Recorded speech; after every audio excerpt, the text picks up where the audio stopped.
老婆，你好美。老公，我觉得你超 man。就在两个人难舍难分的时候，好心的姐姐和姐夫生怕现场直播，强行分开了二人。喝多其实并不可怕，可怕的是有人记得帮你回忆。姐夫嘴里的二人让许愿和沈浩明根本不敢直视。后来沈浩明送许愿的时候，这一路上两个人紧张的好像刚恋爱的小情侣，生怕哪一句不小心激起昨晚死亡性的回忆。本来重获比赛资格拿下冠军真的让大家很开心，只是没有想到聚餐时一时开心喝多了酒，沈浩明又是因为吃醋也喝了不少。可谁曾想乔玲送许愿回家时，许愿执意不同意，非说那不是他家的路。就这样乔玲没了办法，眼看许愿和沈浩明凑在一起，可刚开始还争吵的二人你一句我一句，根本不让分。后来问到婚纱照的时候，简直离谱到了家。原来沈浩明一直把婚纱照藏在后面，还声称那个后背是他，只能他独自欣赏。被离婚后的沈浩明终于变成了大家不认识的样子。那想吃点什么？都可以。吃什么？沈浩明终于等到这一天，可母亲却不符合时宜的出现，许愿直接手动闭麦。不想刚被姐姐姐夫上演了一番死亡回忆录，此刻再次社死在婆婆面前。可就在两个人感觉母亲已经离开的时候，那调皮的脸出现的那一刻，简直不要太可爱。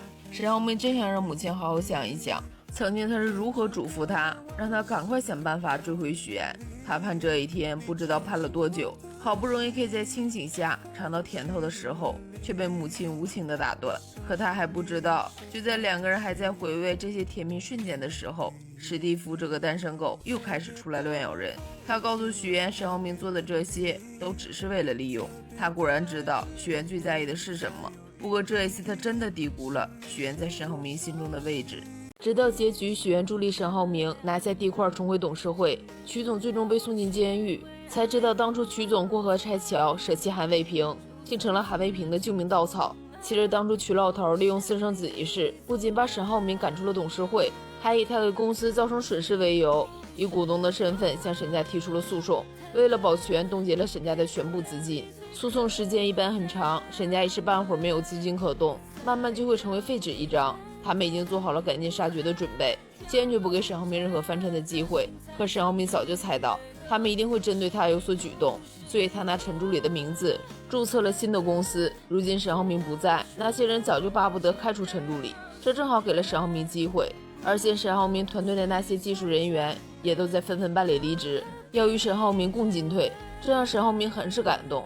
如今哪怕人生如此至暗时刻，沈浩明依然镇定沉着。许愿得知这一切后，不由得笑道：“他果然还是那个沈浩明。”只是沈浩明没有想到，许愿给了他大惊喜。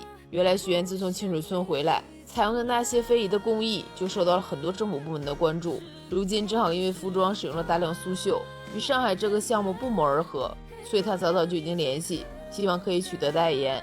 他也早就猜到沈浩明不会放弃上海这个地块的拍卖，这是他能回董事会的最好时机。两个人心意相通，相视一笑，日子两个人都开始忙碌起来。许愿去找了孙思维，这让孙思维有些意外。孙思维也没有拐弯抹角，直奔主题。沈浩明现在处于劣势，却要去竞争最好的地块。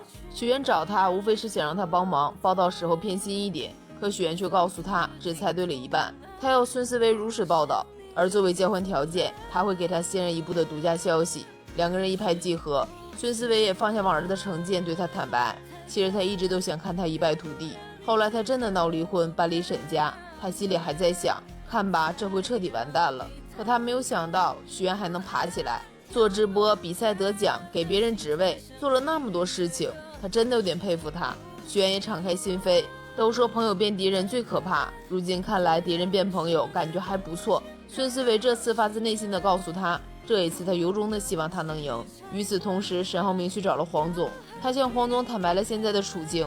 黄总很愿意当好投资者，而且不干预他的决策。沈浩明再三的感谢黄总，也很坦诚，扳倒曲明成，助他重回金达，以后待他夺到话语权的时候，两个人便可以长期合作，双赢的事情何乐而不为。可是没想到沈浩明准备好了一切，再次去找黄总的时候，黄总态度发生了转变。原来曲明成给了更高的回报。曲明成本以为会打沈浩明个措手不及，却不知道这其实都只是沈浩明和黄总合演的一出戏而已。直到结局，方雷告知沈浩明，其实沈浩辰不是他亲生儿子，所有人才知道全部的真相。原来当年姐姐突然找到他，告诉他怀孕的事情，他就已经很震惊，因为当时姐姐跟沈浩明已经分手2个月。在这期间，姐姐有天在酒吧和一个画家发生了关系，她不仅不知道男人在哪儿，甚至都没有联系方式。可因为医生告诉她，她以后可能很难再怀孕，所以为了想给孩子找个靠谱的父亲，沈浩明就成了这个冤大头。至于当时为什么会有那个假的亲子报告，方雷也终于不再隐瞒。原来他竟然天真的以为，只要沈浩明认为孩子是他的，那么他和沈浩明这辈子都会割舍不断，而且以后在一起更是顺理成章。所以他替换了报告结果，如今拿出真的报告，直接看待了沈浩明和许妍。沈浩明觉得他真的是疯了，如今方雷也很是后悔，他没有想到他的谎言会让沈浩明被逐出董事会，更没有想到会把沈家害到如此的地步。他准备去董事会昭告一切，他还想带走姐姐唯一的血脉，却遭到许妍拒绝。看得出方雷有点良心，但是脑子依然不好用。许妍觉得如今沈浩辰好不容易才接受沈浩明是父亲的事情，而且方雷姐姐去世，那个男人不知所终，晨晨留在他们身边才是最好的选择。这让沈浩明心中很是苦闷，周围没有人能安慰他。沈浩明也告诉他，晨晨永远是他的儿子，他和许妍就是他的父母，沈家也永远都是晨晨的家。最终方雷只能说了对不起，没有再说什么。其实当初被爆出来的时候，方雷就找过许妍，他想把沈浩辰带回家，带到他父母的那边，可许妍却反对。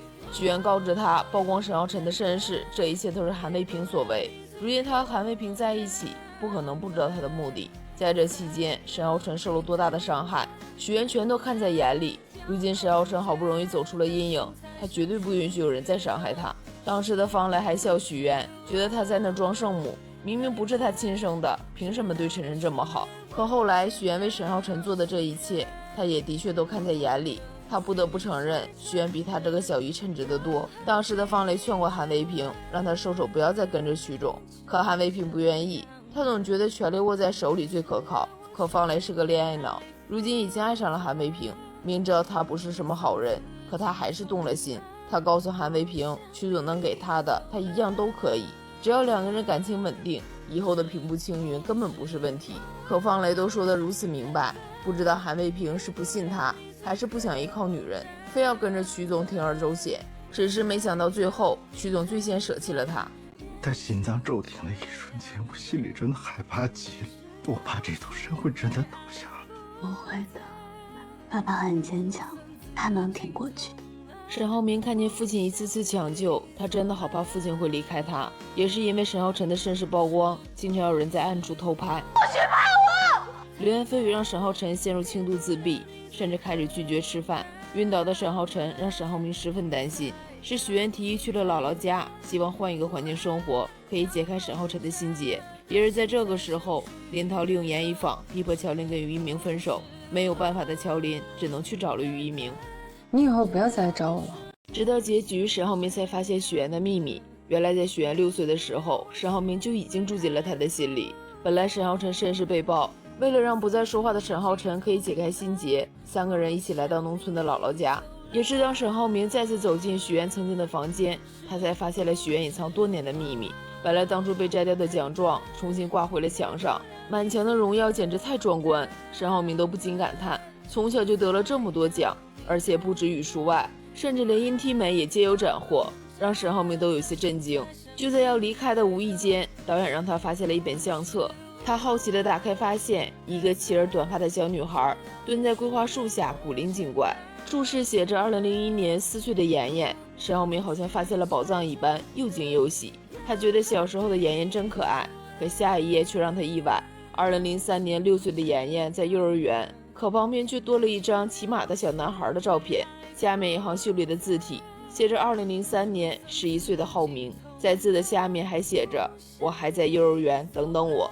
这让沈浩明很是意外，他不知道为什么会有他的照片，可越往后越震惊，都是2个人在同一时间线但身处不同空间的照片。2007年妍妍10岁获了奖，浩明15岁高举金色数学竞赛奖杯。此刻的沈浩明已经满眼的感。还有2015年的时候，许妍在天安门广场的留影，沈浩明在伦敦大本钟前的留影，注释写着18岁的妍妍到了北京。23岁的沈浩明去了留学。2018年的时候，许愿促销台上被评为优秀员工，沈浩明则在家中喝着下午茶。他们终于在同一个城市。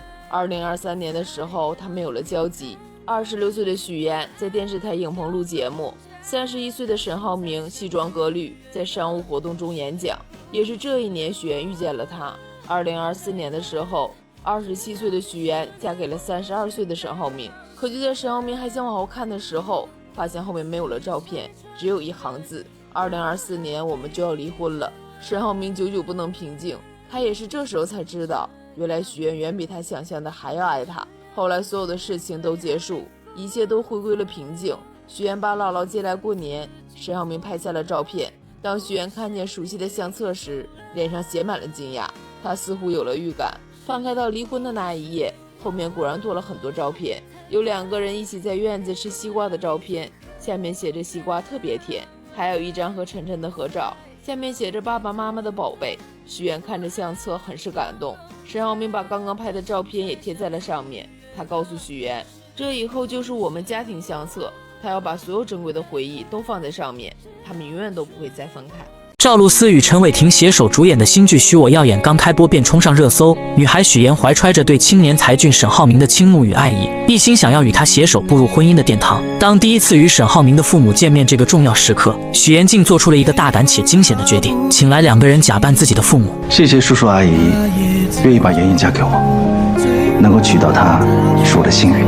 他精心策划着每一个细节，试图用这虚假的表象蒙混过关。见面现场气氛看似融洽，实则暗流涌动。沈浩明的父母本就心思细腻，在交谈过程中逐渐对许妍父母的身份产生了怀疑。他们不经意间聊起许妍父亲所在大学的事情，试图从这细微之处寻找破绽。许妍察觉到危机，内心虽紧张不已，但表面仍强装镇定。他提前给那2位假扮的父母做了大量功课，不仅带他们熟悉学校的位置，还让他们了解周边饭店的情况。面对沈浩明母亲对父亲身份的追问，许妍灵机一动，称父亲是研究人员，因工作性质特殊，相关信息难以查到。为了进一步坐实父亲是外国大学教师的身份，他甚至让假扮者模仿真正大学教师的签名，并在沈浩明父母面前成功签下了一模一样的名字。一番操作下来，众人一律赞消，打算前往院子继续商讨婚礼事宜。然而就在沈浩明的母亲和许妍单独走在路上时，局势急转直下。母亲面色凝重，直接说出了一个惊人的消息：他们是你的亲生父母吗？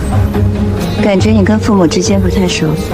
原来在吃饭时，他就发现了一个关键细节：母亲给许妍加的鸡蛋，许妍一口未动。他深知若是亲生父母，不可能不清楚女儿的喜好。就在那一刻，他对许妍父母的真实身份起了疑心。许妍听闻心中一惊，但很快又镇定下来，无奈之下只能编造另一番说辞。他声泪俱下地诉说自己的身世，称父母从小便离开他去了外国，自己一直跟着姥姥长大，基本没见过父母，也未曾感受到家人的关爱。这一次若不是因为结婚，父母根本不会回来。他表示自己是为了给对方留下好印象，才故意营造出家庭和谐的假象。沈浩明的母亲听后感同身受，她想起自己曾在沈浩明小时候出国打工，深知缺少家人陪伴的痛苦。就在这时，保姆前来有事相告，母亲安慰了许妍几句后便离开了。一波未平，一波又起，许妍刚松一口气，便接到了欢欢的电话。原来她从策划转变为活动主持人的申请又一次被驳回了。这对一直努力想要在事业上有所突破的许妍来说，无疑是一个沉重的打击。一切只是刚刚开始，这件事情还没有这么快下定论。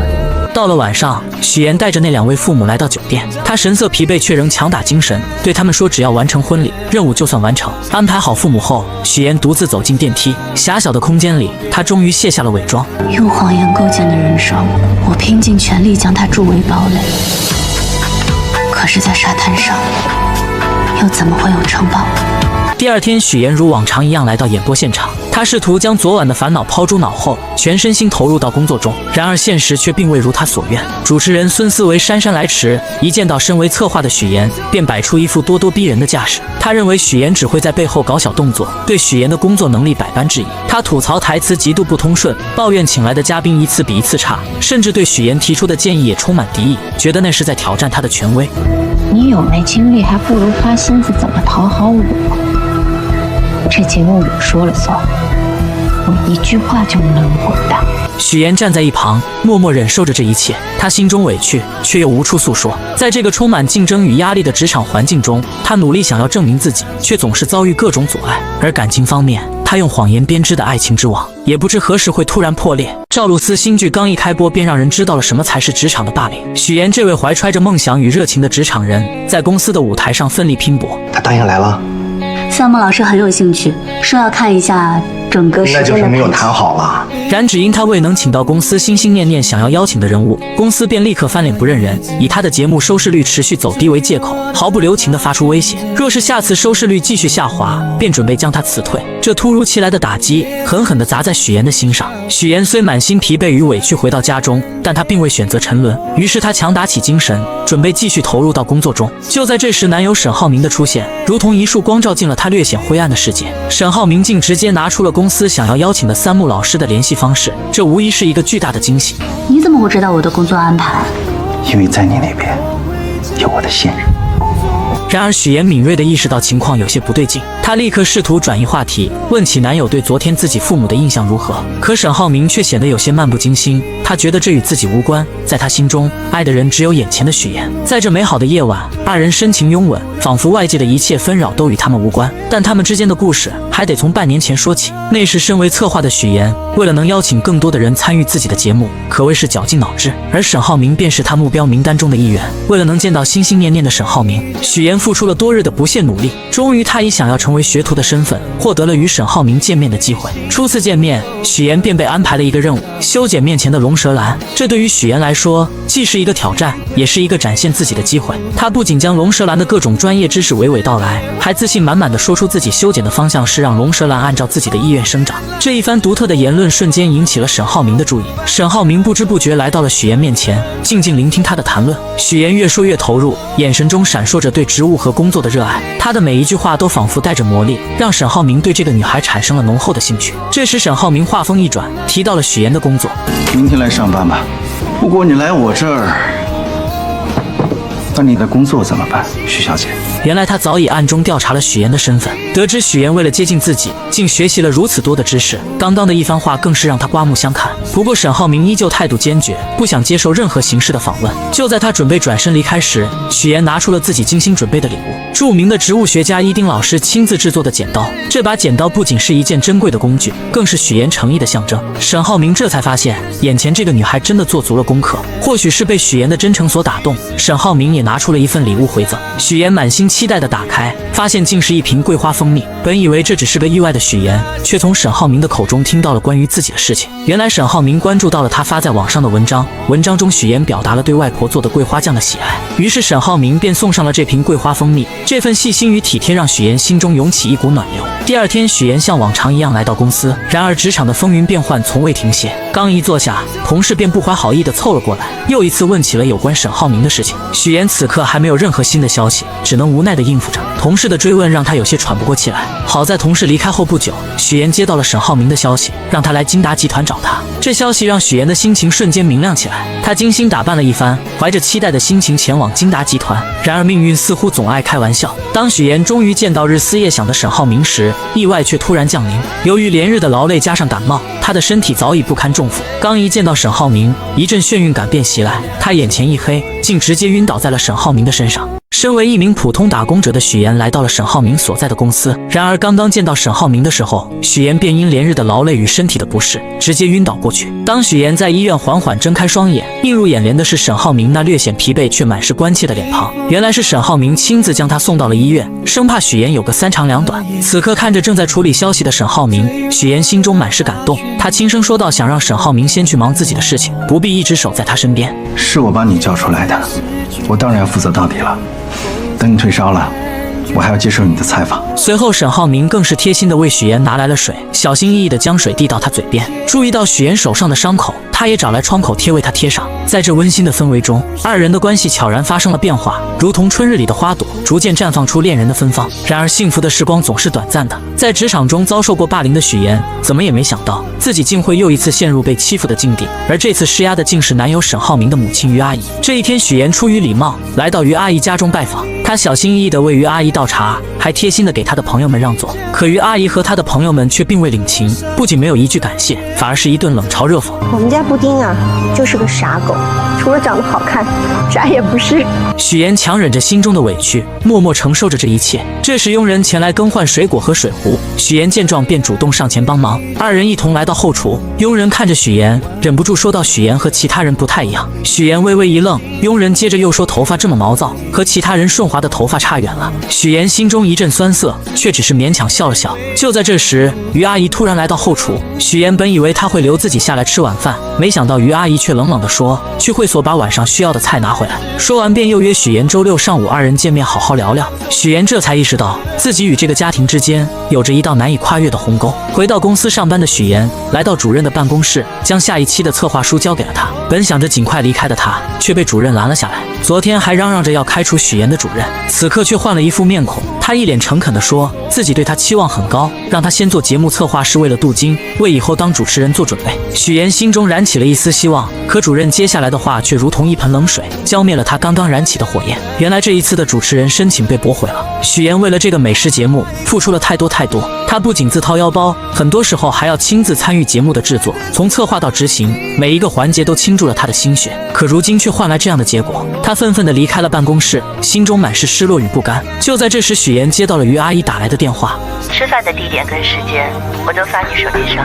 好的。许妍为了能够融入这个圈子，便自己前去花钱做了柔顺，希望以更好的形象出现在于阿姨面前。见面的时候，许妍本想着能和于阿姨好好吃顿饭，可没想到到了地方才发现还要等一个朋友。不一会儿，那位朋友来了，于阿姨便和这位朋友开始高谈阔论起来，从专业的金融知识到跨国生意，他们聊得热火朝天，完全忽略了许妍的存在。好不容易等那位朋友离开了，于阿姨才慢悠悠地说出了自己请许妍来的真实目的。虽然你的形象和学历都很优秀，工作也不错，但是你的家境不太好吧？他认为许妍面对所有的事情都不会生气，一次又一次地探索许妍的底线，觉得许妍过于隐忍，不适合自己的儿子。听到这些话，许妍的心中五味杂陈，她的思绪不由自主地飘回到了小时候。那时候，她因为没有父母在身边，被别人欺负，被骂是没有父母的野孩子。我是野孩子，我有爸爸妈妈，妈妈和外婆在很远的地方。他只能默默忍受，把所有的委屈都咽进肚子里。如今面对于阿姨的刁难，他仿佛又回到了那个无助的童年。Syracuse University 是我父母在国外任职的学校，他们从小教育我，无论遇到什么样的环境，教养和风度是基本的礼貌。只是我没有想到，在您看来是胆怯和隐忍。冷静下来的许妍将近期遭遇的种种不愉快一股脑地归结到了于阿姨身上。在她心中，自己好不容易才寻得那个真正倾心的人，这份爱情她绝不可能因为于阿姨的刁难与阻挠就轻易选择放弃。时光悄然流转，在许妍的努力下，半年后的今天，事情已然发展到两家准备步入婚姻殿堂的地步。第二天的公司会议上，气氛凝重而热烈。公司老总沈府郑重地提出了新区的建设计划。更令人振奋的是，目前已经得到了最大公司世丰的资助意向。会议上，众人纷纷表达对这次合作的看好，认为这是一次难得的发展机遇。然而沈浩明却始终一言不发，眉头紧锁。会议结束后，沈浩明被父亲叫到了办公室，这时他才缓缓道出自己的顾虑。原来世丰新上任的郑董事长在处理事故时总是尽力掩盖真相，这种做法让沈浩明心生疑虑。而且郑董事长是空降而来，在公司内部根基尚浅，没有自己可以完全信任的人。更让他担忧的是，郑董事长带来的3个人都存在明显的缺陷。基于这些原因，沈浩明认为世丰公司内部必定暗藏矛盾，随时可能爆发。沈父听后沉思片刻，却有着不同的看法。他觉得郑董事长能做到这个位置，绝非等闲之辈，不可能如此简单。建筑行业的水源比想象中要深，其中的复杂关系和利益纠葛不是轻易能看透的。最后，沈父语重心长地让沈浩明这段时间安安稳稳地度过，多去熟悉公司内部的事务，为未来的发展做好准备。另一边，三木老师成功与节目达成了合作，这其中不仅仅是因为沈浩明的牵线搭桥，更是因为许妍的真诚与负责。即便面面对身处外国的三木老师，许妍也能做到及时回复消息，这种敬业精神让三木老师十分赞赏。于是二人约定下次和沈浩明一起吃饭。然而就在许妍满心期待的时候，突然接到了于阿姨的电话。喂，于阿姨，现在吗？我还有，没问题。你把地址发给我。电话那头于阿姨的声音不紧不慢，让许妍前往售楼处。许妍心中虽有疑惑，但还是匆匆赶了过去。当她到达售楼处时，才发现原来是于阿姨来为他们挑选结婚用的房子。许妍心中一紧，她知道于阿姨又准备开始测试她了。于阿姨看着许妍，嘴角微微上扬，带着一丝不易察觉的挑衅，让身为建筑世家出身的许妍给出选房建议。许妍强装镇定，装作仔细查看房子的样子，心里却早就乱成麻绳了。她深知自己的每一个建议都可能被于阿姨挑出毛病，成为攻击自己的把柄。就在事情即将被揭露，许妍感到无比窘迫的时候，沈浩明如同一束温暖的光出现在了她的身边。沈浩明轻轻握住许妍的手，给她一个安心的眼神，然后巧妙地化解了这场尴尬。如果没什么事，我跟我女朋友约会去了啊。随后二人来到沈浩明的植物室内，这里绿意盎然，沈浩明亲自为许妍做套口。在温馨的氛围中，他向许妍说起自己喜欢龙舌兰的原因。在他眼中，龙舌兰有着顽强的生命力，它积蓄力量，一生只爆发一次，这种美好让他深深着迷。说着，沈浩明拿出了自己精心准备的手表送给许妍。他提到许妍为了争取成为主持人，付出了无数的努力，而此时的主持人却经常去自己妈妈那里告状，试图阻止许妍的发展。许妍听着沈浩明的话，心中五味杂陈，既有对未来的憧憬，也有对眼前困难的担忧。但在这短暂的时光里，二人在植物室内享受着这份宁静与美好。第二天，许妍带着一条奢侈品的围巾，满心欢喜的前去送给婆婆于阿姨。她以为这份精心挑选的礼物能够得到于阿姨的认可，拉近彼此的距离。然而现实却再次给了她沉重的一击。于阿姨看着围巾，脸上没有一丝喜悦。虽然围巾的品质很好，但款式却根本不符合她的喜好。许妍看着于阿姨冷漠的表情，心中一阵失落。她这才深刻地意识到，要真正融入这个圈子，成为其中一员，是何等的艰难。为了能尽快融入那个看似光鲜却难以接近的富婆圈子，许妍绞尽脑汁，最终把目光投向了家中的女佣。她觉得从女佣这里或许能打开一条融入圈子的捷径。许妍拉着女佣一同前往超市，在超市的货架间穿梭时，女佣像是打开了话匣子，不经意间说起曾经沈浩明也带过一个女朋友回家。可那个女孩在于阿姨的小圈子里并不讨喜，各种表现都没能入于阿姨的眼，最终被于阿姨毫不留情地否决了。许妍听着瞬间明白过来，于阿姨他们根本就没有真正接受自己，之前的种种不过是表面的敷衍。但她没有气馁，反而暗暗下定决心要主动出击，想尽办法融入这个圈子。第二天，许妍精心打扮后，和于阿姨等人来到了网球场。其实她对网球一窍不通，但为了能融入这个圈子，她还是硬着头皮来了。看着于阿姨他们在球场上挥洒自如，许妍只能在旁边干着急。不过她很会察言观色，在于阿姨他们休息的时候，主动跑过去帮他们捡起散落在地上的网球。这时于阿姨看着许妍，开口说起许妍家中的事情，语气中带着一丝审视。都是知识分子，在国外很多年了。他父亲在雪城大学当教授，但似乎也认可许妍家庭条件符合自己的要求。于阿姨的朋友在一旁观察着许妍捡球的举动，眼中闪过一丝赞赏，觉得许妍是个有修养的人，各方面都很符合他们的眼光。然而就在气氛逐渐融洽的时候，一群朋友前来寒暄，各种奉承的话不绝于耳。大家沉浸在这虚假的热闹中，脸上都挂着虚伪的笑容。突然曲总的出现打破了这场闹剧，众人像是被施了魔法一般，目光瞬间都落在了曲总身上，然后匆匆围了上去，如同众星捧月一般。许妍站在一旁静静观察着这一切。他从美玲姐口中了解到，原来曲总是南山资本老总的妻子，众人这么追捧他，无非是希望能够从他那里获得更多的资源。许妍心中一动，他知道如果能和曲总搭上关系，自己在这个圈子里的地位必定会逐渐上升。经过一番打听后，许妍得知曲总喜欢昆曲，而且还要举办昆曲大赛，这无疑是一个绝佳的机会。许妍立刻来到舞房寻找曲总的身影。终于在舞蹈房中，他看到了正在练习昆曲的曲总。此时的曲总正被水袖花困扰，一次次地尝试，却始终没办法学会。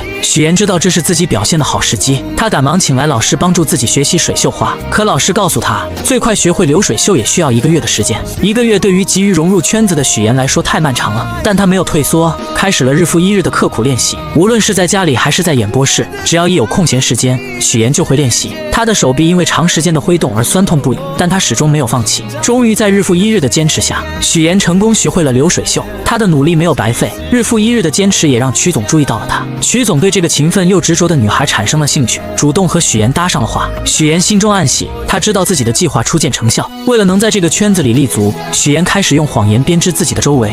真好，谢谢。我听老师说你才开始学啊？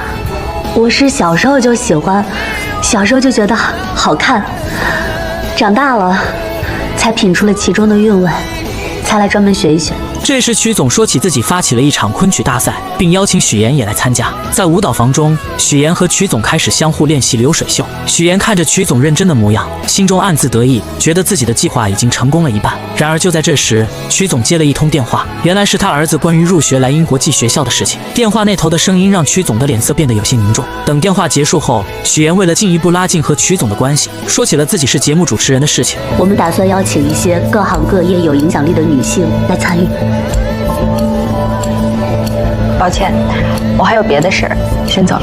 可他没想到，这句话却让曲总的脸色瞬间冷了下来，两人之间的气氛变得有些尴尬，最终不欢而别。但许妍并没有因此而放弃，她思来想去，竟然直接找到了美玲姐。她向美玲姐说起曲总会参加自己的节目，还描绘了一幅如果节目能请来更多人，将会多么精彩的蓝图。她希望美玲姐能够利用自己的人脉，帮助自己请来更多的人，让节目更加火爆，也让自己在这个富婆圈子里站稳脚跟。在复杂的人际关系网中，许妍深刻领悟到一个道理：只有拥有一定的资源，才能让他人真正重视自己。凭借着曲总的名声，许妍成功吸引了主任的重点关注。主任对许妍的能力和潜力有了新的认识，这为许妍后续的计划提供了有力支持。许妍敏锐地察觉到节目转型的契机，她决定改变节目的方向，从原本邀请明星参与，转变为邀请各行各业有影响力的人。她认为这样的转变不仅能提升节目的深度和内涵，还能为自己积累更广泛的人脉资源。就在这个关键时刻，许妍鼓起勇气提出了自己的请求：我转主持人的申请，麻烦您再提交一次。我给你这个机会，放手做去吧。为了确保计划顺利实施，许妍早早地来到舞蹈房等待曲总。她深知曲总一开始并不想参加节目，但他早有准备。当他拿出精心准备的嘉宾名单时，曲总才恍然大悟，原来许妍举办的这次节目是专门为他量身打造的。名单中不仅有莱茵国际学校的校董，还有其他各行各业的精英人士。许妍心里清楚，对于这些富婆来说，结识有影响力的人并不难，但通过节目自然而然地成为朋友，建立起深厚的情谊，才是对他们百利而无一害的事情。许妍趁热打铁，进一步阐述自己的计划。他表示会为曲总准备专门的昆曲展示节目，借助节目的影响力，将昆曲这一传统文化艺术更好地宣传出去。同时，他还主动提出可以亲自为曲总主持这次昆曲节目，展现自己的专业能力和诚意。这一系列精心设计的条件，终于打动了曲总。曲总权衡利弊后，决定参加这次活动。活动当天，现场气氛热烈非凡。许妍凭借出色的主持能力，将整个活动流程安排得井井有条。节目大获成功，不仅赢得了观众的阵阵掌声，也让许妍在富婆圈中声名鹊起。从此，许妍凭借主持人的身份，拥有了邀请这些富婆上电视的权利。她巧妙地利用这个机会，帮助富婆们促进彼此之间的关系，为他们牵线搭桥，谈成合作。渐渐的，众人对许妍举办的这次活动产生了浓厚的兴趣。许妍更是看准时机，以于阿姨的身份邀请其他2位客人前去节目做客。下一期的家宴节目，曲总还是会去的。不知道马阿姨、孟阿姨有没有时间？于阿姨说了，特意为2位留了名额。得到这个好消息的朋友们兴奋不已，立刻回去着手准备相关事宜。等到众人走后，于阿姨才意味深长地说起将人情推在自己身上的事情。她心里明白许妍这丫头不简单，开始对这个原本并不起眼的姑娘产生了浓厚的兴趣。节目的爆火给许妍带来了意想不到的收获，她不仅成功成为了主持人，还吸引了众多赞助商的目光。之前的赞助费用与现在相比，简直不可同日而语。然而就在许妍信心满满地前往化妆间时，之前的主持人找上门来。这位主持人认为许妍抢走了自己主持人的位置，心中充满了怨恨。他怒火中烧，对着许妍就开始攻击，声称许妍是靠着富2代男朋友才走到今天的地位。面对这些无端的指责和闲言碎语，许妍根本不想争论，她深知无需过多解释，于是她匆匆离开了化妆间。他刚进来的时候，我明明记得说他家里只有一个老婆。什么时候父母在国外了，还成高知家庭了？回到演播室后，许妍迅速处理好所有的事情，她调整好自己的状态，准备回家好好休息一下。然而当她路过电视时，意外地看见电视上正在播放新闻主持人的画面。从小就被新闻主持人吸引的她，在这一刻仿佛回到了童年，心中涌起一股熟悉而又温暖的感觉。她呆呆地站在电视前，眼神中透露出对新闻主持行业的向往和憧憬。直到男友前来打断她的思绪，准备带她回家，她才缓缓回过神来。第二天，在家中的众人一起看着电视中播出的新闻，原本大家都沉浸在新闻内容中，突然电视中的一个人引起了许妍的注意。你是山西人是吗？推动城市建设，提升道路狭窄，对，基础设施。那个大云县你去过没有？不仅拓宽了街道，还设置了无障碍通道，并在整个商区的建筑外。我姥姥就是大云县云来村的。对了，叔叔，您去出差没有多玩2天？没有，我就是过去捡了个彩，来去匆匆嘛。许岩正沉浸在电视节目中，眼神漫不经心地扫过屏幕，突然一个熟悉的身影映入眼帘，父亲出现在了电视画面里。那一刻，紧张感瞬间从他内心深处传来，心脏不受控制的剧烈跳动。他心里清楚自己一直隐藏的秘密，极有可能在这一刻被无情揭穿。与此同时，在遥远的山西，许岩的真父母正经营着一家小小的理发店。此时，父亲正一边熟练地为顾客烫着头发，一边和顾客闲聊。他脸上带着几分感慨，说起家中的情况。小女儿不在身边，平日里连个消息都很少，还是大女儿贴心，一直留在自己身边陪着。而且大女儿也快结婚了，女婿在银行工作，有着一份体面的职业。然而他们不知道的是，此时他们口中的大女儿乔琳正在经历一场噩梦。乔琳遭受了别人的咸猪手，在愤怒和反抗之下，一番激烈的闹腾后，她和对方一同进了局子，直到男友匆匆赶来，才将乔琳从局子里接了出来。男友的父母得知此事后，顿时火冒三丈，他们觉得儿媳给自己丢了脸，在亲戚朋友面前抬不起头来。儿子见状，赶紧拿出了这次准备婚礼的各项费用清单，还说明份子钱会上交给父亲。可当话题转到酒桌安排时，母亲却不乐意了。她认为只摆20桌实在太少，根本不够气派。但儿子无奈地解释，银行有规定，员工不能参加20桌以上的宴席。母亲听后立刻将矛头指向了乔琳，阴阳怪气地说她败坏了自家的名声，很可能会影响儿子的工作。在这巨大的压力之下，乔琳感到无比委屈和绝望。我算好了，还剩下17866，应该够咱们俩度蜜月的了。你自己度去吧。回到自己家中，乔琳思来想去，决定联系上妹妹许妍。为了不让爸妈怀疑自己悔婚离开家中的事情，她编造了一个理由，打算以单位组织学习的名号去荆州出差。她心想，这样既能离开那个让她压抑的家，又能和妹妹见面，或许还能从妹妹那里得到一些安慰和支持。果然，第一次来到荆州的乔琳看着眼前繁华的公司大楼，心中充满了期待。她本想着给妹妹许妍一个惊喜，于是没有提前告知，就来到了许妍工作的地方。然而万万没想到，当许妍看到突然出现的姐姐时，脸上并没有惊喜，反而是一脸的惶恐。许妍心里清楚，自己一直隐藏的身份就像一层薄纱，随时可能被姐姐的出现捅破。她担心一旦身份暴露，自己现在拥有的一切都会化为泡影。于是二人决定先前往许妍家中休息一下。然而就在这个时候，沈浩明突然前来。沈浩明是许妍身边的富二代，他的出现让许妍更加紧张。为了不暴露自己的身份，许妍急中生智，这位是我是王表姐，她来找我。他让沈浩明暂时离开，然后带着所谓的表姐乔琳先找个酒店住下。来到酒店后，乔琳越想越生气，她觉得许妍自从搭上了富二代，就忘记了自己家人的身份，变得如此陌生和冷漠。她忍不住对着许妍发起了脾气，指责她忘本。而许妍始终认为自己和爸妈没有任何关系，在她心里，那个家给她带来的只有痛苦和伤害。她冷冷地看着姐姐，随后便准备离开。在离开的时候，她还特意强调自己不姓乔，而是姓许，仿佛这样就能彻底和那个家划清界限。我姓许，许妍。然而看着姐姐独自一人在这个陌生的大城市里，她还是有些担心。犹豫再三，她选择了转账1万给乔琳，希望姐姐能在这个城市里过得稍微好一些。回家的路上，许妍的思绪飘回到了小时候，那时候的她瘦小又怯弱，经常被一群孩子欺负。就在她感到绝望的时候，是乔琳挺身而出，像一位勇敢的骑士一样保护着她。那一刻，乔琳的身影在许妍心中无比高大，也让她第一次感受到了亲情的温暖。而此时在另一个地方，外婆正在和许妍的父母激烈的争吵着。原来许妍的父母为了能够生下一个男孩，结果把自己的身子弄坏了。更不幸的是，出生的许妍也因此患上了先天性心脏病。此次父母二人前来，是为了让许妍回去上小学。小小的许妍回到家中后，表现得异常懂事。咱们洗澡睡觉啊，走，妈带你洗澡去。妈妈，我会洗澡。成，咱们明天自个儿洗。那这样，把脏衣服脱下来，妈妈给你洗，好吗？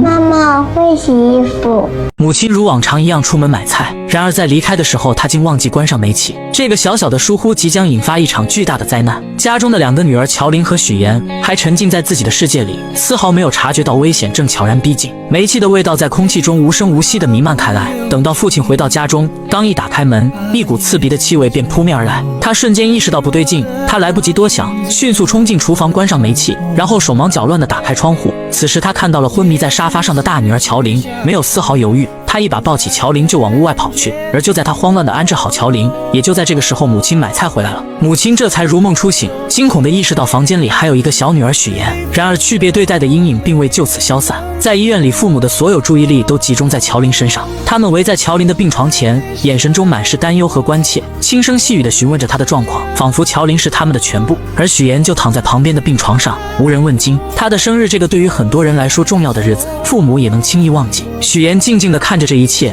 心中五味杂陈。她第一次如此深刻地意识到，自己在这个家里是如此的格格不入。时光匆匆，许妍步入了高3这个关键的人生阶段。对于很多孩子来说，高考是改变命运的契机，是通往未来的桥梁。然而对于许妍而言，这座桥梁却似乎被无情地截断了。父亲来到老师办公室，与老师商议着不让许妍参加高考的事情。许妍偶然间听到这个消息，她的世界瞬间崩塌。她不顾一切地冲进办公室，眼中满是愤怒和不甘，大声指责父亲的行为。在众人的注视下，父亲和许妍来到楼下。父亲看着情绪激动的女儿，终于说出了原因。原来家里经济拮据，没有足够的钱供养2个大学生上学。在父亲的心中，姐姐乔琳应该去上大学，改变家庭的命运，于是只能让许妍留在县城找工作。许妍听着父亲的话，心中的委屈如潮水般翻涌。她终于鼓起勇气，说出了父母偏心的事实。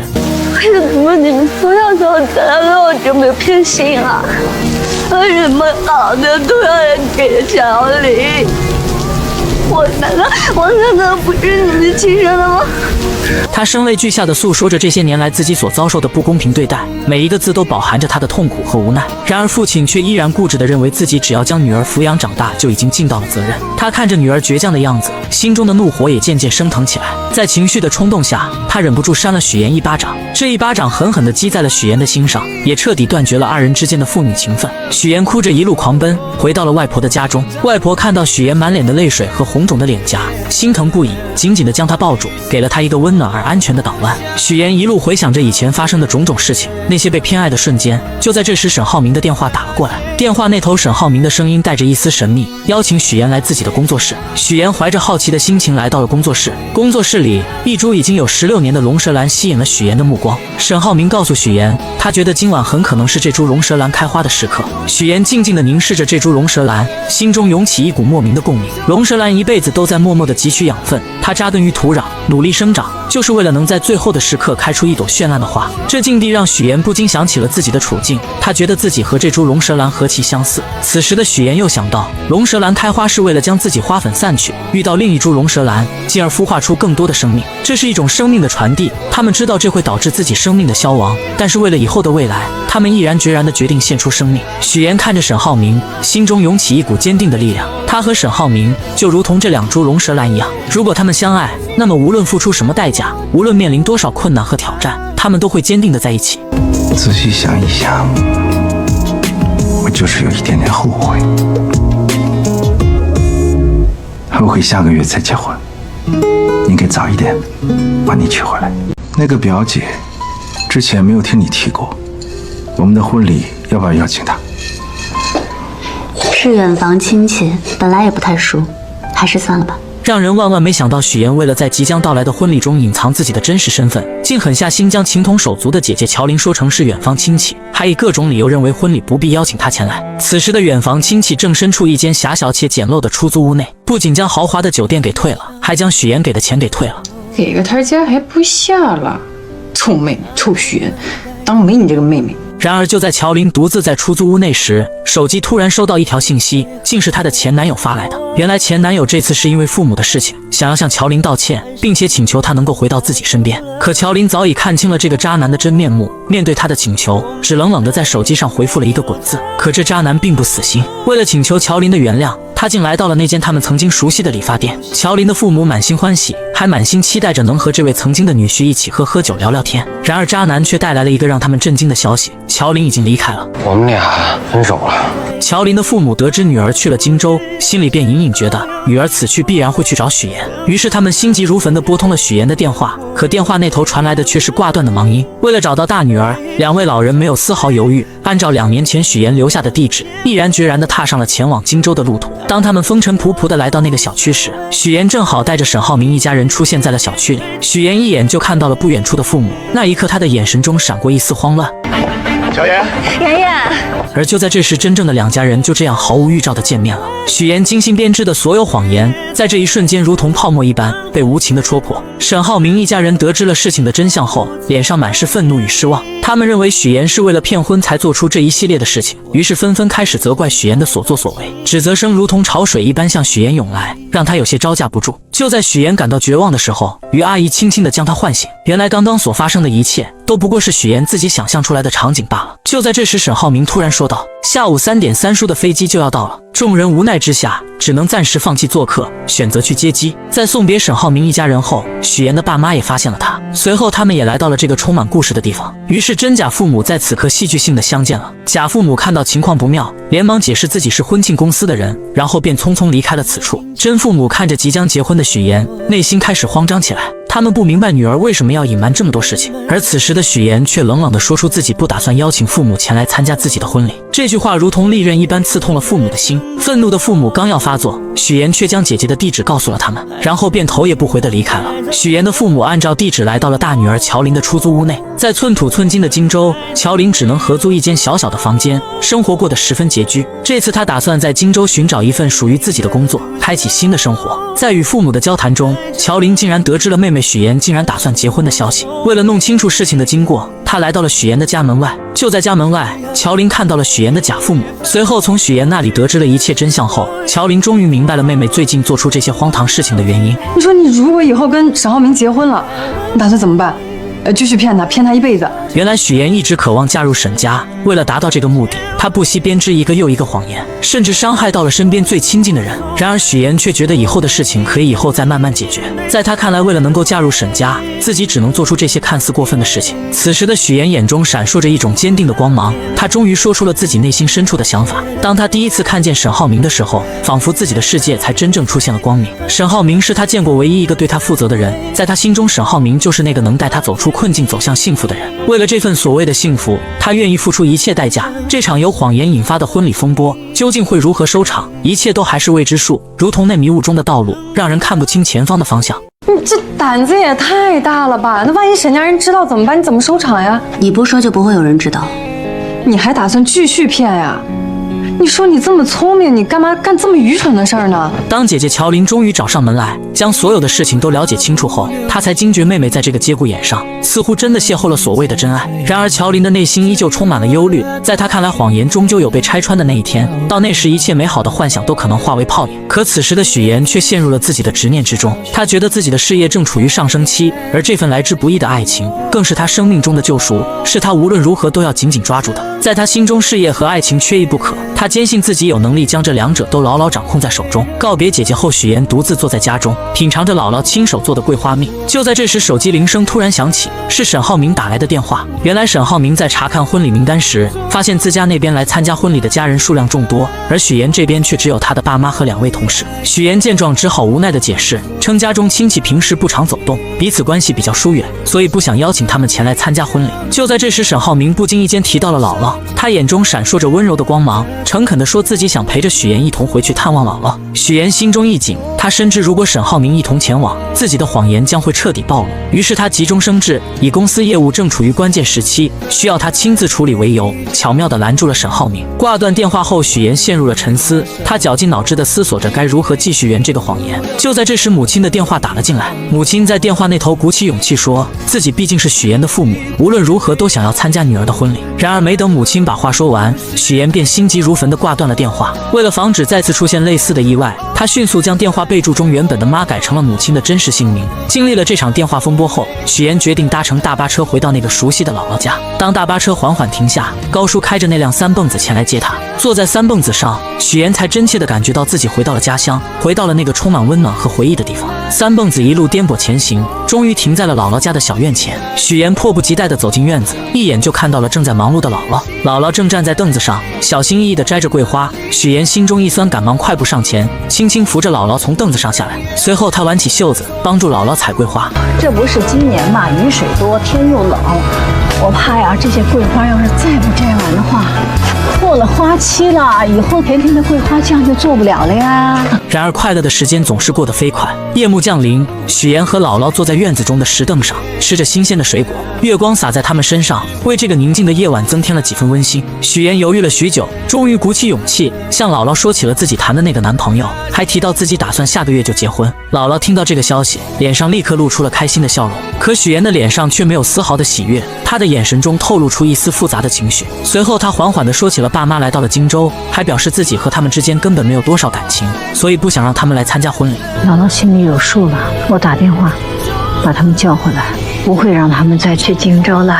姥姥看着自己一手带大的许岩，她原本打算把许岩的婚礼办得漂漂亮亮的，让所有人都看到她的幸福。然而许岩却委婉地说起路途太远了，不希望姥姥太折腾。可听到许岩这样说，她知道许岩有自己的难处，于是姥姥便说起自己不想去了，并让她以后带来结婚照片就行。那一夜对于许岩和姥姥来说都是一场揪心的夜晚。当许岩将剩下的水果放进冰箱时，意外地看到了冰箱中满满的都是姥姥亲手做的桂花蜜。那一瓶瓶桂花蜜仿佛是姥姥对她无声的爱。许岩再也忍不住了，泪水夺眶而出，顺着脸颊滑落。对姥姥的感情在这一刻终于彻底爆发，那些被他压抑在心底的思念和愧疚，如同决堤的洪水一般汹涌而出。我一定会接你到荆州去的，我一定会让你过上好日子。许岩自幼便在姥姥的悉心照料下长大，内心中对姥姥的情感也格外深厚。当他独自坐上返回荆州的大巴车，而他的思绪却不由自主地飘回到了那些与姥姥共度的珍贵时光。小时候每一次生日回到姥姥家，姥姥早早的就为他准备了香甜的生日蛋糕，让年幼的许岩满心欢喜。也就是在那个时候，姥姥语重心长地对许岩说，一定要努力学习，将来考上好大学，离开这个偏远的地方，去见识更广阔的世界。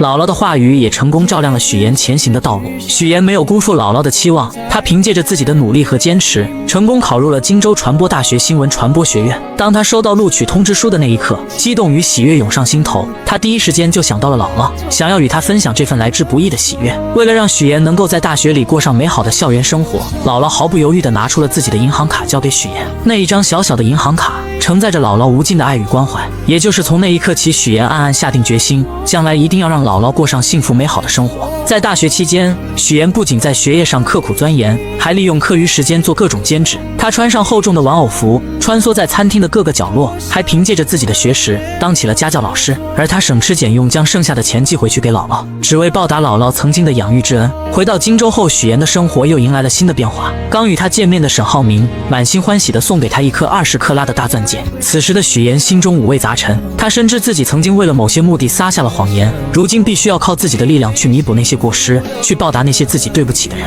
第二天，沈浩明来到公司，意外地见到了一个老朋友方磊。陈总好，我叫方雷，接下来为您汇报178号地的风险评估报告。方磊身着干练的职业装出现在沈浩明面前，随后他开始有条不紊地给沈浩明介绍对于本次竞拍土地的看法。他的见解独到而深刻，让沈浩明不禁对他刮目相看。下班之后，沈浩明特意找上了方磊，他心中充满了好奇，便问起方磊为何一声不响地回国并来到自己的公司。方磊嘴角微微上扬，打趣地回绝了这个问题。接着他拿出了一张曾经大学时期沈浩明送给自己的衣服照片。你大二的时候在皮划艇大学生联赛上赢得了这件奖品，我说喜欢，你二话不说就送给我了，我超级开心。然而他们二人的举动却被一旁的许岩看得一清二楚。许岩发信息告诉沈浩明自己已经到楼下了。接到信息的沈浩明下意识地向方磊展示起手中的戒指，语气坚定地说自己准备结婚了，还表示有机会会介绍给他认识。说完他便匆匆告别了这位老同学。但很快许岩和方磊便迎来了再次见面的机会。许岩打听到方磊在学做菜，便也来到了厨房之中。他装作不经意的样子，说起二人似乎在金达集团见过。方磊微微一愣，随即露出了礼貌的微笑。你好，我是许岩。你好，我是方磊，我是沈浩明的未婚妻。此时的方磊也说起了他们家与沈家是世交，很久以前就已经认识了。许岩听后心中暗自警惕，他将方磊当成了潜在的对手，表面上却亲切地称方磊为妹妹。这看似友好的称呼，实则是在向方磊宣示着自己的主权。随后许岩看着方磊做好的沙拉，他便上前请求品尝一块。吃完后，他热情地邀请方磊去吃饭。在饭桌上，两人之间的火药味十足。方磊看着细心照顾自己的许岩，便说起在留学的时候沈浩明对自己的照顾。他还提到以后在公司可能还要麻烦沈浩明。那你把工作做好，就不会麻烦他了，对不对？眼看在言语上似乎占不到上风的方磊，便说起了许妍这么漂亮，和沈浩明即将要结婚，自己准备给二人当伴娘。在这场爱与较量的复杂乐章中，许妍、沈浩明和方磊三人之间的关系错综复杂，他们的故事有将会如何发展？在众人期待的目光中，许妍身着一袭洁白如雪、精致绝伦的婚纱，宛如从童话中走出的公主。她手捧着馥郁芬芳的鲜花，缓缓地朝着站在台前的爱人沈浩明走去。此刻，沈浩明身着笔挺的黑色西装，眼神中满是深情与期待。当许妍终于走到他身边，两人相视一笑，随后他们一同挽起手臂，迈着坚定而又和谐的步伐，一步一步走向那象征着永恒与幸福的婚姻殿堂。在众人的瞩目下，他们来到了台前，司仪面带微笑开始主持这场神圣的仪式。许妍和沈浩明在司仪的引导下，缓缓伸出双手，交换着那承载着彼此承诺与深情的婚戒。当两枚婚戒稳稳地戴在对方的手上时，仿佛时间都为之静止。紧接着，在这幸福洋溢的日子里，他们相互拥吻在一起。台下的众人被这温馨浪漫的一幕所感染，纷纷响起了热烈而持久的掌声，一同见证着这美好的瞬间，为他们的爱情送上最诚挚的祝福。然而，婚礼的热闹氛围还未完全消散，仪式结束后，众人便开始忙碌地招待剩下的宾客。就在这时，一个意想不到的人出现了，真正的外国大学老师许叔叔。许叔叔夫妻二人不经意间看到结婚照上的许妍，我怎么看着像佳佳的同学许妍？是有点像啊，是他吧？许叔叔随后来到许妍面前，许妍看到他的那一刻，内心犹如翻江倒海一般慌张起来。他最担心的事情似乎要发生了，他害怕许叔叔的前来会无情地揭穿他父母的真实身份。毕竟这场婚礼上他所呈现的父母形象都是精心伪造的。于是他强装镇定，试探性地问起许叔叔本次回国的原因。当得知许叔叔要多留在国内几天时，他的心瞬间提到了嗓子眼，仿佛一场暴风雨即将来临。就在他们交谈的时候，沈浩明恰巧来到了这里。在众人的热情邀请和一番介绍之下，许叔叔成功被邀请前去一同参加宴会。此时的许妍内心之中变得极度不安起来，就连在给宾客们敬酒的时候，她的眼光还是不断偷偷看向一旁的许叔叔，生怕他会突然说出什么不该说的话。然而怕什么来什么，就在这个时候，许叔叔竟然和贾父母之间碰面，并开始交谈起来。许先生，您在国外是从事建筑研究？哦，建筑行业，那您跟我的亲家是同行啊？是吗？这是双重缘分，双重缘分。许妍看到这一幕，只觉得脑袋嗡的一声，她感觉事情开始走向了一个极其危险的方向，自己精心编织的谎言即将被无情的戳穿。也就在这个时候，沈浩明看出了许妍似乎有心事一般，眼神中满是关切，他轻声让许妍前去照顾爸妈。许妍听到这话，急忙出现，巧妙地缓解了即将要露出马脚的谎言。随后，为了彻底消除这个隐患，许妍灵机一动，提议让众人一起合一张照片。随后，他示意贾母动手，自己则假装要去叫沈浩明匆匆离开。随着贾母故意推倒贾父的胳膊，红酒瞬间洒在了许叔叔的身上。许叔叔微微一愣，随即笑着说出自住在楼上，自己去换套衣服就行了。这场危机也终于暂时被缓解了。许妍长舒了一口气，但心中的不安却并未完全消散。另一边，沈浩明带着方磊向一众朋友们介绍，说这是他的妹妹，法律系毕业，如今还单身。方磊本就气质出众，再加上这番介绍，很快便吸引了很多人的注意，很多人纷纷主动加上他的微信。等到忙完一切的沈浩明回到房间中准备休息的时候，手机突然震动了一下，是一条方磊的信息。无边泳池见。你说喝醉的人是不是很容易淹死啊？随后，沈浩明看着睡着的许妍，心中经过一番挣扎后，决定前去面见方磊。他本想着让醉酒的方磊尽快上岸，然而方磊却自顾自地说自己想要在这里醒酒，眼神中带着一丝倔强与落寞。就在沈浩明准备无奈离开的时候，你真的不怕我像我姐那样淹死吗？不要轻易说淹死这个词，对谁都不好。然而他们不知道的是，他们之间见面的事情已经被许妍尽收眼底。这场婚礼所带来的风波似乎还远远没有结束。沈浩明，我爱你。我已经结婚了，请你自重。让人始料未及的是，在沈浩明与许妍大婚当夜，方磊竟在这个特殊时刻向沈浩明毫无保留地表达出了自己的心意。不仅如此，方磊还对许妍冷嘲热讽起来，直言许妍刚见面时就刻意装作清纯的模样，在他眼中许妍俨然成了一个心机深沉的女子。当他追问沈浩明为何要与许妍结婚时，沈浩明面色微沉，并不想回应这个问题，随后便匆匆离开了这个充满火药味的地方，只留下方磊一人站在原地。第二天原本是沈浩明和许妍满心欢喜准备去国外度蜜月的日子，然而就在他们即将出发时，方磊竟然不期而至。情敌见面分外眼红，空气中瞬间弥漫起一股紧张的气息，二人又一次不可避免地吵了起来。你浩明哥还带你去过哪些地方？麻烦你都整理好发给我。但令人意外的是，这小插曲并没有给许妍带来过多的困扰。在异国他乡，他尽情地享受着这段美好的时光，与沈浩明一起漫步在浪漫的街头，欣赏着别样的风景，脸上洋溢着幸福的笑容。回来后，他们惊喜地发现方磊此刻也与上一次在婚礼上认识的男生走到了一起。看到这一幕，沈浩明和许妍相视一笑，仿佛之前的那些不愉快都已烟消云散。随后，沈浩明便准备和许妍一起回家看姥姥，他们的心中都充满了对姥姥的思念与期待。看到沈浩明和许妍相思夜想的姥姥，三人相见，内心的喜悦之情溢于言表。姥姥脸上洋溢着慈祥的笑容，热情地招呼着他们，随后便开始忙碌地准备为沈浩明做一顿丰盛的饭菜。然而就在沈浩明和姥姥谈起许妍家庭情况的时候，许妍突然带着结婚照出现在此，打断了他们之间的对话。许妍的眼神中带着一丝紧张与期待，她拉着沈浩明一起去将结婚照挂起来。等到晚上的时候，为了防止姥姥在不经意间说出一些不该说的话，许妍便打算和姥姥睡在一起。然而就在即将要睡觉的时候，姥姥缓缓开口说起了一件事：你爸爸前一段时间身体不太好，到医院去检查，检查报告出来了，说他肺上有肿瘤。虽然幸运的是肿瘤是良性的，但医生叮嘱以后不能再操劳了。第二天，姥姥刚出门就发现了已经早早起来的沈浩明，二人便决定一起前去买菜，一路上有说有笑。此时的沈浩明说起可以接姥姥前去荆州居住，这样能更好的照顾她。然而姥姥和大多数老年人一样，不愿意去大城市生活，她觉得乡下才是自己的根，有着熟悉的一切。随后姥姥说起许妍是从小跟着自己长大的，让沈浩明以后一定要照顾好许妍，眼神中满是嘱托与期待。另一边，许妍始终放心不下父亲的情况，她深知父亲独自生活的不易，于是便将一份信送到父亲门前。父亲打开信后，才发现里面是许妍的银行卡，里面的钱至并有密码乔玲生日。然而回到荆州的许妍和沈浩明并没有闲着，二人一起来到了一处古色古香的四合院内，阳光透过树叶的缝隙洒在青石板上。就在许妍正在欣赏着四合院的时候，突然沈浩明说出了一件让他震惊不已的事情。原来这间四合院已经属于许妍了。沈浩明考虑到许妍想要成为新闻主持人，而这个职业必须要结交广泛的人脉，于是便精心策划，让许妍利用四合院去结交更多的人，为他的事业助力。随后来到房间中的沈浩明还贴心地为许妍量起了身高，动作轻柔而又充满爱意，仿佛这是为许妍弥补小时候缺失的经历，让她感受到被宠爱被呵护的温暖。在这个充满爱的家里，许妍和沈浩明的未来正如同这四合院中的阳光一般明亮而又充满希望，他们将携手共同书写属于他们的幸福篇章。谁也未曾料到，来到荆州后干起化妆品推销员的乔玲，竟然意外地遇上了自己大学时期暗恋的同学于一鸣。刹那间，乔玲心中涌起一阵惊喜。然而就在她刚要迈出步伐追上去的时候，舍友突然冒了出来将她拦住。我要试妍妍。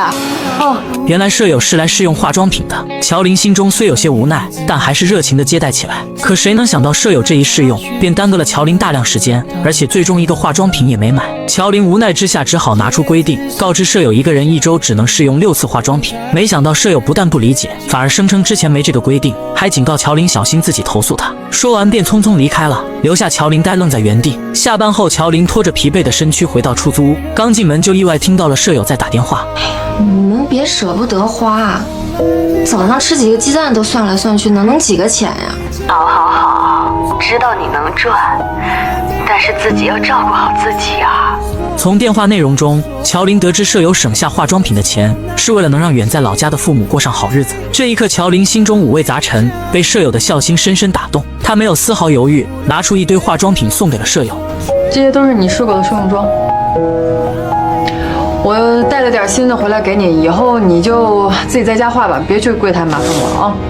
你老去柜台麻烦我，我就净得伺候你了，我怎么赚钱呀？舍友收到化妆品后，或许也觉得过意不去，便搬来一箱牛奶作为感谢。这份朴实的情谊让出租屋里的氛围多了几分温暖。可命运似乎并未打算就此放过乔玲。第二天在库房搬运物品时，意外突然降临，经理接了个电话的间隙，乔玲的手臂不慎被上方掉落的货物砸到，钻心的疼痛袭来，但乔玲咬着牙还想坚持继续工作。好心的经理见状赶忙劝说她去医院，于是在舍友的陪同下，二人匆匆赶往医院。来到医院后，乔玲独自走进门诊室，医生一番熟练的操作后，成功将乔玲的手臂复位，并给她戴上了手臂吊带。你还真是一点没变啊。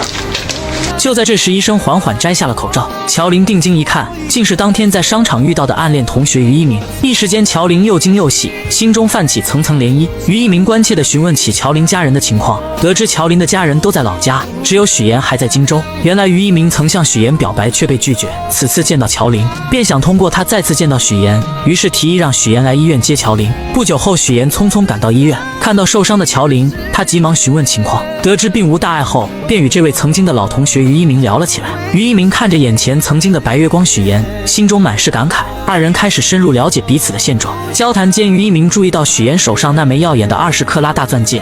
你结婚了？上个月。瞬间明白二人之间已再无可能，心中不禁涌起一丝失落。随后他默默返回了自己的科室。然而此时的乔林却已被于一鸣深深吸引，目光始终追随着他的背影。随后许妍带着乔林回到那间狭小且简陋的出租屋，看着屋内仅有一个卫生间，家具也不齐全的环境，并且他看出乔林铁了心要留在荆州打拼，便决定帮他改善居住条件，同时也为了减少自己日后的麻烦。当天晚上，搬家人员便上门准备将乔林的东西搬到对面的房子里。乔林本想拒绝，他觉得这样太麻烦许妍了。许妍见状便提起小时候乔林对自己的帮助，这份情谊许妍从未忘记。就在乔林依旧有些犹豫时，许妍说出了一个让他无法抗拒的理由。我忘记告诉你，新家公寓邻居是于一鸣，不要搬了，几位大哥。搬得搬。那个对不起啊，刚刚那个我帮你们搭包场。乔林啊。你手不方便，给你买的早餐。许妍一心盼着姐姐乔林能过上好日子，她不仅精心安排让于一鸣成了乔林的邻居，还特意拜托于一鸣在生活上多多照顾姐姐。对，一会儿我把食堂菜单发给你，中午想吃什么你就告诉我。走了，拜拜。此刻的乔林拿着手机专注地翻看着菜单，脑海里满是对未来生活的美好憧憬，却不知一场风波正悄然酝酿。另一边，许妍的前男友林涛正在家中遭受父母的严厉训斥。原来林涛父母得知乔林的父母购置了一处门市房，便不假思索地认定那是用了他们给儿子的彩礼钱。老两口气愤不已，责令儿子立刻去把彩礼钱追回来。林涛无奈之下只得发消息给乔林，却惊愕地发现自己的微信和电话都被拉黑了。走投无路的他只好前往荆州，去找已成为家宴主持人的许妍。当林涛赶到许妍之处，却被安保人员以没有证件为由拦了下来。他心急如焚，却又无可奈何，只能眼巴巴地望着里面，心中满是焦急与愤怒。而此时的许妍正和于一鸣在公司外面的餐厅见面。然而二人见面，一方面是为了感谢于一鸣对乔林的照顾，另一方面于一鸣也希望能劝说许妍和乔林缓解关系，让他们成为真正的姐妹。然而许妍心中有着自己难以言说的过往，那些经历如同伤疤，不愿轻易被人揭开。他打断了于一鸣的话，表示保持现状就足够了。就在这时，林涛竟意外找了上来。他看到许妍和于一鸣在一起，顿时怒火中烧，认定是许妍在背后捣鬼，才导致自己和乔林分手。许妍见状，急忙起身准备出去和林涛好好解释，可林涛情绪激动，一把将他推倒在地。恰在此时，许妍突然瞥见之前刁难自己的同事出现在餐厅外面，他深知自己目前的身份不宜暴露，情急之下便对林涛说可以带他去见乔林。林涛信以为真，二人匆匆离开了餐厅。等那位同事来到餐厅时，于一鸣并未提及刚才发生的事情，表示刚刚二人只是撞在一起，没什么事情。随后许妍带着林涛来到一个相对安静的地方，将事情的来龙去脉一五一十地说给林涛听。可林涛却固执地认为分手是别人的错，始终不肯面对现实。许妍见状，严肃地告诉他，二人已经分手，没有任何关系了，不允许他再去干涉乔林的生活。为了彻底解决此事，许妍还提出自己可以把彩礼钱全还给他。然而林涛却依旧不依不饶，眼看没办法从许妍这里得到满意的结果，竟准备去许妍的公司耍无赖。哎，这准是彩礼的事儿吗？我要的是人。我不知道。不说是吧？那我就天天来，我上你们单位去要人，上你婆家去要人。你不是嫁得挺好吗？我让他们了解一下，你到底在外边干了些什么见不得人的事儿。许妍看着眼前这个如此不讲道理的人，心中满是厌恶，压根不想再与他纠缠。随便你。直接转身离开了。第二天，许妍来到乔林家中，把昨天发生的事情一五一十地告诉了姐姐。为了平息这场矛盾，也为了防止自己身份暴露引发更多麻烦，许妍决定还给他们家彩礼钱。她心想，只要把钱还了，或许一切就能恢复平静。乔林听后心中虽有些复杂，但也明白许妍的苦心，便同意了她的决定。解决完事情后，许妍便匆匆离开了。她不想再因为这件事而节外生枝，但他们不知道的是，这场风波并未就此平息。沈浩明得知此事后，立刻吩咐下属去处理这件事情。果然，第二天林涛不仅接到了爹妈的电话，甚至银行的行长也通知他回去。原来沈浩明的下属找到了相关方面，施加了压力。你跟我说实话，你跟周航什么关系？没关系啊，没关系。他会单独问你的情况。等到这场闹剧终于暂时画上了句号，许妍经过这一番折腾，心中感慨万千。她看着身边一直默默支持自己的沈浩明，心中满是温暖与安心。经历了这么多风风雨雨，她越发珍惜和沈浩明在一起的时光，二人也继续过上了他们甜蜜而美好的生活。别吞吞吐吐，说。黄总说你是太子爷。令人始料未及的是，沈浩明志在必得的18号地项目竟横生波折。对方公司黄总听闻沈浩明是太子爷，并不想与他过快的签订合同。沈浩明面对这突如其来的状况，虽心中恼怒，却也无可奈何。无奈之下，他只能暂时按照原计划继续推进相关工作。回到家中，妈妈看着沈浩明疲惫又烦闷的神情，心疼不已，便劝说他刚进公司，很多事情处理起来难免棘手，有些难题还是先让你爸爸去解决为好。毕竟面对新人，合作时难免会有所顾虑。沈浩明听着妈妈的话，心中五味杂陈。他知道妈妈是为他好，但自己内心的那股倔强和想要证明自己的决心，让他一时难以接受这样的安排。就在这个时候，许妍敏锐地察觉到了沈浩明此刻的烦闷与苦恼，他看在眼里，疼在心里，决定要为沈浩明做些什么。到了晚上，许妍轻轻拉着沈浩明的手，二人一同来到了泳池旁边的台阶旁。许妍从女佣那里打听到，台阶上有一处沈浩明小时候做的石雕，原来小时候这处台阶缺失了一角，父亲本想着找人修补，却被年幼的沈浩明拦了下来。沈浩明凭借着自己稚嫩却充满创意的想法，亲手制作出了这个石雕。此刻在柔和的月光下，许妍看着石雕上面有一只小熊和一扇窗户，她意识到这只小熊就如同小时候的沈浩明，躲在房间中。虽然内心可能充满了孤单与无助，但她却总是把所有的不开心都深埋在心底，只展现出开心快乐的一面给外人看。所以我就给他按了一盏小灯，希望可以驱赶走那些不开心的阴霾，不再这么孤单。也就在这个时候，许妍希望沈浩明能明白，真正的伴侣不仅能看到他的光芒，更能与他一同分担生活中的风雨。终于，浩明被许妍的真诚和温暖所打动，那道一直紧闭的内心防线渐渐有了松动的迹象。他轻轻将许妍拥入怀中，二人在这静谧的夜晚紧紧相依。为了帮助沈浩明解决18号地项目的难题，许妍开始四处奔走，积极打听对方公司黄总的消息。经过一番不懈的努力和多方打听，他终于得知黄总为人十分古怪。原来黄总的老婆曾经身患重病，黄总不顾一切地放下所有的工作和生活，全心全意地陪着老婆四处看病。然而尽管他付出了所有的努力，倾尽了所有的心血，最终还是没能保住老婆的生命。这件事对黄总的打击极大，将他原本平静的生活彻底打乱。此后他的许多行为都变得十分奇怪。如今他在世上唯一的亲人，就只剩下在养老院的岳母于淑芬。于是一个计划在许妍的脑海中逐渐成型。第二天，许妍以捐款的名义精心准备后，成功来到了养老院。在与工作人员一番客套的交流后，他便怀着忐忑又期待的心情，准备前去见于淑芬。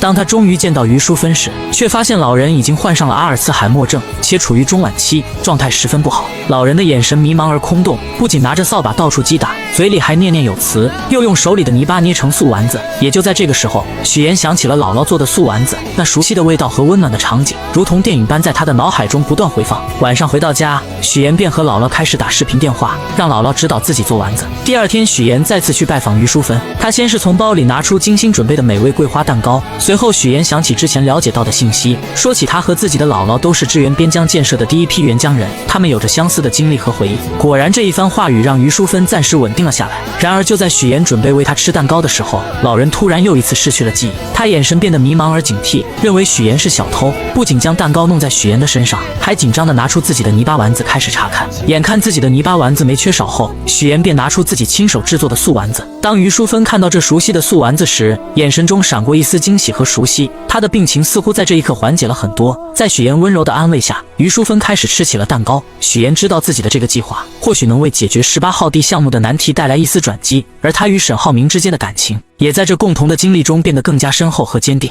许妍始终怀着满满的耐心与爱心，一次又一次地来到养老院陪伴于淑芬。她知道，对于患有阿尔茨海默症的老人而言，陪伴与关怀是治疗病情的良药。许妍日复一日来到养老院，陪于淑芬坐在电视机前，和她一起看着那些充满生活气息的电视节目。锻炼时间到了，许妍会和于淑芬一起做操。到了吃药的时间，许妍更是格外用心，想方设法看着老人把药吃下去。终于在许妍日复一日的悉心照料下，奇迹终于出现了。于淑芬的病情有了明显的好转，她那原本混沌的眼神中渐渐有了清晰的光彩，甚至还能清晰地认出这个一直陪伴在她身边的女孩。您刚才叫我什么？真君许妍。您记得我名字了？哦，我一直记是你的名字呀？于淑芬病情的好转，自然也引起了黄总的注意。黄总平时工作繁忙，很少有时间来看望岳母，但每次来都能看到许妍在这里无微不至地照顾着老人。他看着许妍耐心地为岳母做出的这些事情，心中涌起一股深深的感动。他意识到这个女孩是多么的伟大，于是黄总开始多方打听许妍的身份。经过一番努力，他终于得知，原来这个一直默默照顾自己岳母的女孩，竟然是沈浩明的妻子。随后，黄总约上了沈浩明。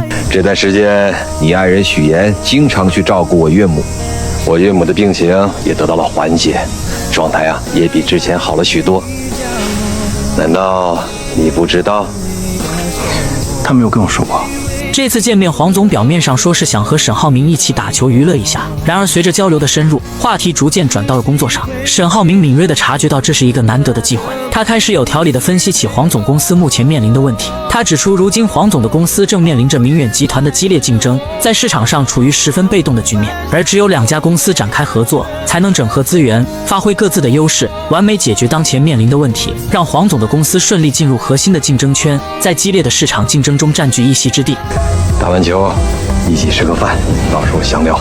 然而，就在沈浩明和黄总为了合作事宜积极沟通的时候，一场意想不到的风波正悄然袭来。和许妍处处作对的孙思维对许妍充满了嫉妒和敌意。这天，他从同事这里突然看到一则新闻，新闻上报道了一名女子利用假身份，请演员先后和3个男人举办婚礼，从中骗取了巨额彩礼。这则新闻瞬间吸引了孙思维的注意力。就在他仔细看新闻图片的时候，突然觉得图片上的演员有些眼熟。他的脑海中立刻浮现出之前不久许妍结婚的场景。当时许妍在整个公司只邀请了主任和一位闺蜜参加婚礼，这让孙思维一直心存疑虑。此刻这个念头如同野草一般在他心中疯长起来。于是孙思维来到主任的办公室，他手里拿着一盒茶叶，脸上堆满了虚伪的笑容，说是来给主任送茶叶的，实际上想要得到主任手机中的照片。他装作不经意地和主任聊起天，然后表示自己想要看看许妍婚礼的布置，说是想为自己以后结婚做打算。主任没有多想，便把手机递给了他。孙思维接过手机，装作认真查看的样子，实际上却在悄悄地将照片传到自己手机上。得到照片后，他迫不及待地开始对比刚刚看到的新闻。果然，他发现照片上的2个人竟然出奇的相像。此刻许妍的父亲是演员的事情暴露无遗，孙思维觉得这是一个绝佳的机会，他立刻找到了自己多年来一直联系的狗仔，在狗仔的指引下，成功找到了许妍的假父亲。孙思维和狗仔气势汹汹地来到假父亲面前，准备拉着他上车，想从他口中套出更多关于许妍的秘密。然而这位假父亲显然不愿意配合，他皱着眉头，一脸不悦地表明自己根本不认识许妍，还强调自己压根都不姓许。他试图挣脱孙思维和狗仔的拉扯。你别着急，我现在不需要你承认什么。我们既然能找到你呢，肯定就不是毫无根据的喽。合作一下吧。自从许妍假父亲的身份被死对头孙思维知晓后，公司里的氛围便悄然发生了变化。第2天，孙思维一踏入公司，那阴阳怪气的姿态便展露无遗。他刻意找到许妍，说起听闻许妍打算报名财经主持人，他也决定要参与其中，并且不屑于使用那些常规稿子，打算凭借样片将许妍彻底击败。许妍听着孙思维这番夹枪带棒的话语，心中虽有波澜，但并未过多表露。终于选拔的日子来临，许妍身着简约而得体的职业装，步伐坚定地走上舞台。他站在聚光灯下，眼神中透露出自信与从容，凭借着扎实的专业知识和出色的主持能力，成功让在场的评委全都折服了。明眼人都能看出，此次财经主持人的位置非许妍莫属。众人看着许妍在舞台上的精彩表现，都觉得胜利已然属于她。同时有人开始讨论着等结束后要提前开启庆功宴。然而就在这个看似圆满的时刻，主任和孙思维匆匆赶到了这里。孙思维的脸上带着一丝不易察觉的狡黠，他向主任示意后，主任说到新闻样片那边人手不足，希望许妍能够前去帮忙。许妍一听，心中顿时涌起一股不情愿，他刚想开口拒绝，可主任却一脸严肃地强调同事之间帮助是正常的。许妍无奈只好跟着他们前往节目现场。当许妍来到节目现场时，眼前的画面让他瞬间愣住了。屏幕上正播放着请演员骗婚的新闻，而更让他意想不到的是，孙思维竟然将他的假父亲也请到了台上。许妍的心猛地一紧，周围的空气都变得凝重起来。此时的许妍觉得压力剧增，环顾四周也没有人能够帮助他。这时他只想逃离现场，找个能释放压力的地方，但是他不知道去哪里。其实眼下这种情况，他可以把压力吐露到有温度的社交平台，像搜就很温暖，这里的人愿意花时间倾听他的经历，可以给他安慰和鼓励，而且瞬间广场上有很多感受相通的灵魂，有了他们的陪伴，许妍或许就没有那么难受了。想有人陪伴，我推荐搜。就在众人紧张地注视着台上时，假父亲开始缓缓开